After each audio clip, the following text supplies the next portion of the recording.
जन्माद्यः षड् इमे भावा दृष्टा देहस्य न आत्मनः फलानामेव वृक्षस्य कालेन ईश्वरमूर्तिना।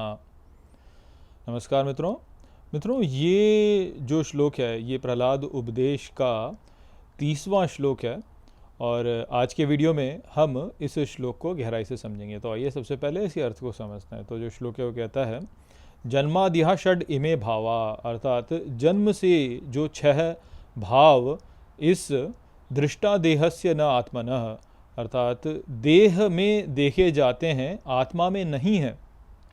फलानामिव वृक्षस्य, अर्थात जैसे वृक्ष के फलों में कालेनेश्वर मूर्तिना, अर्थात ईश्वर समय में मूर्ति द्वारा प्रकट करता है।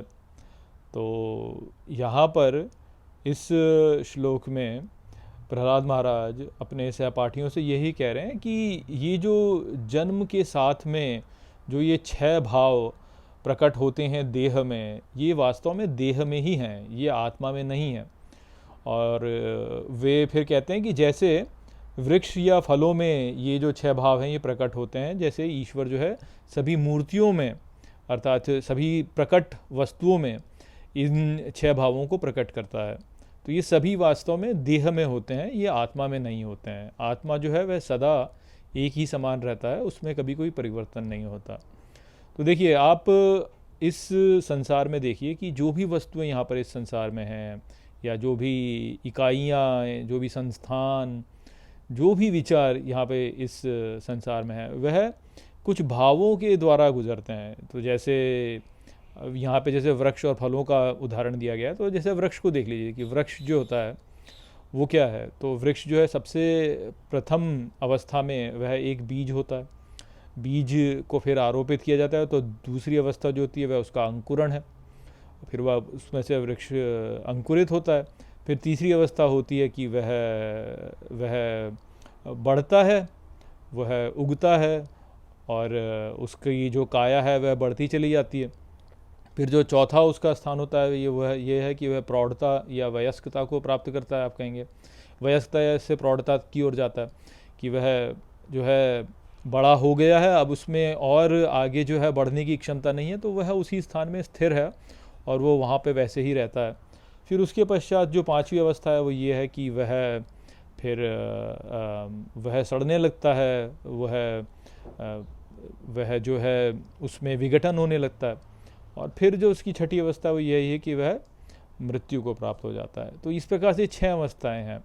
हम इसी को जो है फलों में भी देख सकते हैं कि पहले जो है वह एक फूल के रूप में उत्पन्न होता है, फिर उसके पश्चात जो है वह उसमें एक पिंड बनता है फल का, फिर वह जो फल होता है वह बड़ा होता जाता है, फिर वह पक जाता है, पकने के बाद में फिर वह विघटित होने लगता है और विघटित हो गया फिर वह अंत में समाप्त हो जाता है, वह गिर के समाप्त हो जाता है। तो इस संसार में सभी जो इकाइयाँ हैं उनकी इसी प्रकार की अवस्थाएं होती हैं, वह इसी प्रकार से इस पूरे चक्र से गिरती जाती हैं। आप पुष्पों को देख लीजिए, पुष्प जो होते हैं वह कितने सुंदर लगते हैं। आरंभ में जब वो आते हैं सबसे पहले कली के रूप में आएंगे, फिर वह सुंदर हो जाएंगे, बहुत सुंदर दिखेंगे, फिर उसके पश्चात उनमें विघटन हो जाएगा, फिर वह समाप्त हो जाएंगे, किंतु फिर एक नया पुष्प उत्पन्न हो जाएगा। तो ये जो प्रक्रिया है, जन्म और फिर प्रौढ़ता और फिर मृत्यु की जो प्रक्रिया है, ये सभी इकाइयों के साथ में इस संसार में होती हैं। क्यों? क्योंकि ये जो संसार है ये परिवर्तनशील है।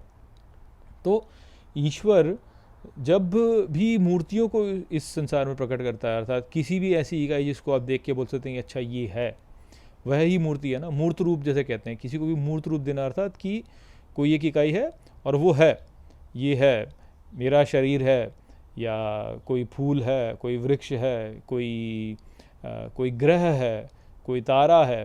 तो ये सभी जो हैं ये मूर्त रूप हैं, ये मूर्त रूप से ईश्वर ने उनको प्रकट किया है इस संसार में। तो ये सभी मूर्त रूप जो हैं, सभी मूर्तियाँ जो हैं, ये इसी प्रक्रिया से चलती हैं कि जन्म, फिर विकास, फिर वयस्कता, फिर प्रौढ़ता और फिर मृत्यु। और बीच में हमने ये बोला कि बीज को हमने यहाँ पे बीच में ऐसे जाल डाल सकते हैं। तो ऐसे 6 इसकी अवस्थाएं हो जाती हैं। तो ये जो 6 अवस्थाएं हैं ये वास्तव में आत्मा में नहीं है, अर्थात वह इकाई जिसमें ये परिवर्तन हो रहे हैं उसमें नहीं है। ये केवल परिवर्तनों में है। आप इसको ऐसे कह सकते हैं कि जैसे आकाश में बादल जो होता है वह प्रकट हो जाता है, ठीक उसी प्रकार से ईश्वर में ये सभी मूर्तियाँ प्रकट हो जाती हैं और इन मूर्तियों में ये परिवर्तन होते हैं, किंतु ईश्वर में परिवर्तन नहीं होता है। या जैसे बादलों में जो है परिवर्तन होता है, किंतु आकाश में कोई परिवर्तन नहीं होता। इसका अर्थ ये नहीं है कि वह मूर्ति जो है उसमें ईश्वर नहीं है, मूर्ति में भी ईश्वर है, किंतु वह परिवर्तन हो रहा है। या जैसे पहिया है, पहिए की जो धुरी है उसमें कोई परिवर्तन नहीं हो रहा, किंतु वहाँ पे घुमाव है जिससे पूरा पहिया जो है वो घूम रहा है।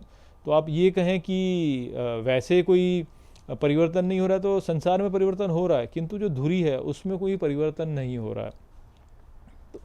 तो ये वाली बात है यहाँ पे, कि यहाँ पे प्रहलाद महाराज यही कह रहे हैं कि ईश्वर जो है वो मूर्तियों में इन परिवर्तनों को करता है। तो ये परिवर्तन है, ये तो वहाँ पे है, परंतु ईश्वर में परिवर्तन नहीं, जो परिवर्तन करने वाला है उसमें कोई परिवर्तन नहीं है, और वो ही वास्तव में हमारा स्वरूप है। अपरिवर्तनशील आत्मा जो है वो वही हमारा स्वरूप है। तो ये जो परिवर्तन होते हैं ये तो मिथ्या है, ये जिसको कहेंगे झूठ है, ये झूठ है, असत है, ये वास्तव में जिसको आप कहेंगे असत है। परंतु इसका अर्थ ये नहीं कि ईश्वर जो है वह असत में नहीं है, नहीं, सत असत दोनों के परे है ईश्वर। तो जो परिवर्तनशील है उसमें भी ईश्वर है, किंतु वह परिवर्तित हो जाता है, और जो स्थिर है वह तो स्थिर है ही। तो देख रहे हैं आप बात को कैसे, ये जो बात है ये भाषा की सीमा के ऐसे परे हो जाता है, क्योंकि इसमें परस्पर विरोध हो जाता है कि सत असत दोनों के परे, जैसे कहते हैं ना कि आत्मा जो है वह सत असत दोनों के परे है, ईश्वर जो है वह सत असत दोनों के परे है। क्यों? क्योंकि सत जो है वह तो सदा वैसा का वैसा ही है, और असत जो है उसमें परिवर्तन होता रहता है, और दोनों को मिल करके ही वास्तव में ये संपूर्ण अस्तित्व हमारे लिए है। परंतु हमारा जो वास्तविक स्वरूप है वह सत में है।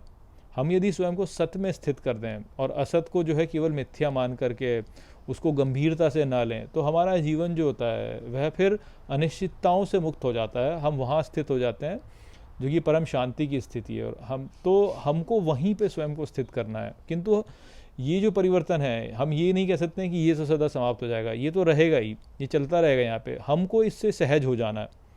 जब हम इससे सहज हो जाएंगे तब हम शांत हो जाएंगे। हम इससे सहज नहीं हो पाते, हम इसको गंभीरता से नहीं लगते हैं। हम ये सोचते हैं कि ये परिवर्तन जो है ये परिवर्तन हो गया और ये इसका कोई महत्व है। वास्तव में इसका कोई महत्व नहीं है, ये तो है, आता है चला जाता है, आता है चला जाता है। किंतु हम ये सोच लेते हैं कि ये स्थिर रहेगा, परंतु ऐसा कभी होगा नहीं। कोई भी परिस्थिति इस संसार में कभी सदा के लिए नहीं रह सकती है, वह ये सदा परिवर्तनशील है।